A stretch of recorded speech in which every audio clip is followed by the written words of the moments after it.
Hear me out. Ask any investor the one question that really matters about a company they're about to sell. Will it still be here in 2 years under someone else? Not the revenue, not the headline number, the improvement, the margin you built. Will it survive the handoff to the next owner, or was it yours and only yours? It's the most important question in the deal because it's the one that decides whether the value was ever real. So let me ask a smaller, harder version of it. On your side of the table, whose job is that to answer? Who owns it? In a functioning company, that's not a hard question. Every number has an owner. Ask who owns revenue. Somebody raises their hand. Who owns cash? Who owns the covenant, the customer, the cost line? There's a name. And behind the name, a consequence. If the number goes wrong, it reaches them. That's what ownership actually is. Not who touches the number, who pays if it fails. Good governance is really just the discipline of making sure every number that matters has one of those names attached to it. So durability, whether the value lasts, should have a name too. Let's find it. Start with the operating team. They built the margin. They know exactly how and when and what it cost. If anyone owns durability, it's them. Except they don't decide how the company gets presented at sale, and their incentive ends the day it closes. They know everything. They carry nothing past the finish line. Move to the deal team. They control the exit, the story, the timing, the price, real authority. But their stake ends at the close too. What happens to the margin a year later under the buyer? Not their number anymore. The CFO owns the numbers, not the consequence of whether they hold. The board? The board governs the hold. It doesn't sit on the other side of the sale.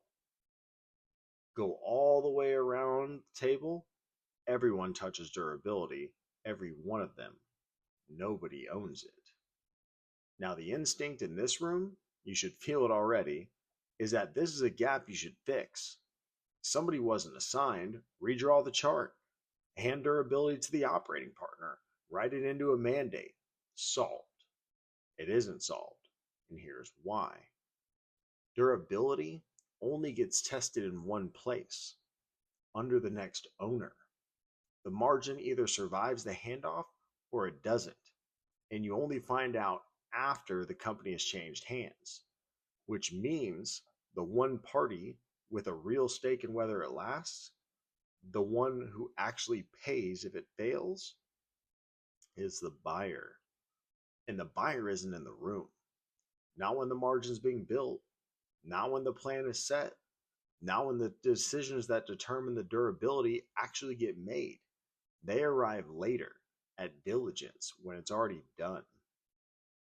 So this isn't a seat you forgot to fill. The owner of durability is not on your org chart, and it can't be, because ownership follows consequence, and the consequence lives on the far side of the sale. The control and the consequence never share a room. That's the part that should stop you. Every other ownership gap in your business, you can close by moving a box on the chart. This one, you can't. The missing owner isn't inside the company, they're the one buying it. There's exactly one situation where the gap closes: when you don't sell. Hold the company longer in the same hands, and the consequence suddenly stops leaving.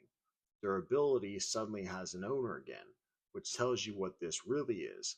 The gap isn't private equity, the gap is the change of ownership. So, what happens to a number nobody owns?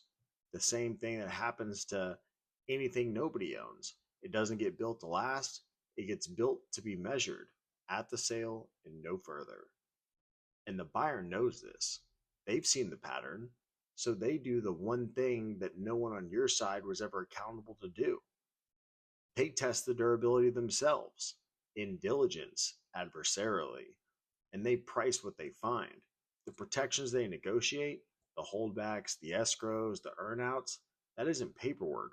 That's a buyer building the ownership you didn't have and charging you for it. Here's the part a board can't unhear. Governance exists to make sure every material risk has an owner. That's the whole job. And on the single most important variable in the modern deal, whether the value survives, it structurally can't. Not because the board is weak, because the risk lands somewhere the board's authority was never built to reach, the other side of the sale. The value leaks right there, at the seam, and it leaves as a discount. This one deal, but it's the shape of the whole business now. Private equity became an operating discipline. The returns depend on the value built inside a company, but you still hold the value inside a structure designed to hand it to someone else.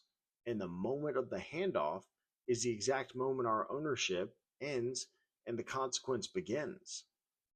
The next turn of value always sits where the ownership stops. We usually mean that as a gap between two functions. This is sharper. This is a gap between two owners, and it opens at one point in the deal that decides the price. Durability has no owner on your side of the table because the only buyer who owns it is the next buyer. My name is Preston Leahy, and I am your go-to for payroll in private equity nationwide, no exceptions, no rivals. Thanks for watching. See you on the next video.